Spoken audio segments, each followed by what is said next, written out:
How to change Instagram password. Hey everybody, welcome back to our channel. In this video we're going to learn how we can change our Instagram password, so make sure to stick with me till the end. To change our Instagram password, open up the Instagram application. Come to your profile page by tapping the profile icon from bottom right. Tap on the three lines option from the top right hand side. Go to Account Center. Once you go to Account Center, go to Password and Security. Go to Change Password. Select your Instagram account. Enter your current password because this is done for verification. Then enter the new password. Retype the new password. Then tap on Change Password.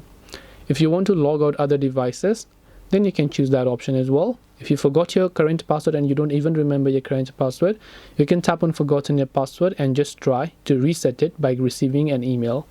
So this way you should be able to go ahead and then basically change Instagram password. Hope this video was helpful. If you have got any questions, feel free to leave them down below.